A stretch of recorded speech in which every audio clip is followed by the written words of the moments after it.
ನಮ್ಮ ಕಾನ್ಸೆಪ್ಟ್ ಇಷ್ಟೇ, ಯಾರೆಲ್ಲ ದಾಬಾಸ್ಪೇಟೆ ಇಂಡಸ್ಟ್ರಿಯಲ್ ಟೌನಲ್ಲಿ ಕಂಪ್ನಿಗಳಲ್ಲಿ ಕೆಲಸ ಮಾಡ್ತಾಯಿದ್ರು ಅವ್ರಿಗೆ ಒಂದು ಬೆಸ್ಟ್ ಪ್ರಾಪರ್ಟಿ ಅಂತಲೇ ಹೇಳ್ತೀನಿ. ಈಗಾಗಲೇ ನೀವು ಕೇಳ್ಪಟ್ಟಂಗೆ ಸೆಕೆಂಡ್ ಏರ್ಪೋರ್ಟು ನೆಲಮಂಗಲ ಕಡೆ ಬರ್ತಾ ಇದೆ, ಟಿ ಬೇಗೂರು ಕಡೆ ಬರ್ತಾ ಇದೆ ಅಂತ ಹೇಳ್ತಾ ಇದ್ದಾರೆ. ಅದರಿಂದ ರೈತರು ತುಂಬಾ ಪ್ರೈಸ್ ಹೇಳ್ತಾ ಇದ್ದಾರೆ. ಆದರೆ ನಾವು ಹಳೇ ಪ್ರೈಸಲ್ಲೇ ಮಾರಾಟ ಮಾಡ್ತಾ ಇದ್ದೀವಿ. ಒಂದು ದೀಪಾವಳಿಗೆ ಒಂದು ಬೆಸ್ಟ್ ಆಫರ್ನೊಂದಿಗೆ ನಿಮ್ಮ ಮುಂದೆ ಬಂದಿದ್ದೀವಿ. ಏನಪ್ಪ ಈ ಆಫರ್ಸ್ ಅಂದರೆ 1,20,000 ರೂಪಾಯಿ ಡಿಸ್ಕೌಂಟ್ ಕೊಡ್ತಾ ಇದ್ದೀವಿ. ಟೋಟಲ್ ಸೈಟ್ ವ್ಯಾಲ್ಯೂ ಬಂದ್ಬಿಟ್ಟು 14 ಲಕ್ಷ. 1,20,000 ರೂಪಾಯಿ ಡಿಸ್ಕೌಂಟ್ ಇದೆ. 12,80,000 ರೂಪಾಯಿಗೆ 30-40ನ ಕೊಡ್ತಾ ಇದ್ದೀವಿ. ಇಂಥ ಆಫರ್ನ ಮಿಸ್ ಮಾಡ್ಕೋಬೇಡಿ. ಯಾಕಂದರೆ ಟಿ ಬೇಗೂರಲ್ಲಿ ನಾನು ಚಾಲೆಂಜ್ ಮಾಡ್ತೀನಿ, ಯಾರು ಈ ಪ್ರೈಸ್ಗೆ ಪ್ರಾಪರ್ಟಿನ ಮಾರಾಟ ಮಾಡ್ತಾ ಇಲ್ಲ.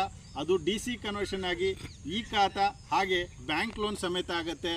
ಯಾರೆಲ್ಲ ಟಿ ಬೇಗೂರು ಕಡೆ ಪ್ರಾಪರ್ಟಿ ಸರ್ಚ್ ಮಾಡ್ತಾ ಇದ್ದೀರೋ ದಯಮಾಡಿ ಕೆಳಗಡೆ ಬರ್ತಾ ಇರೋಂಥ ನಂಬರ್ಗೆ ಮಿಸ್ ಕಾಲ್ ಕೊಡಿ. Free site visit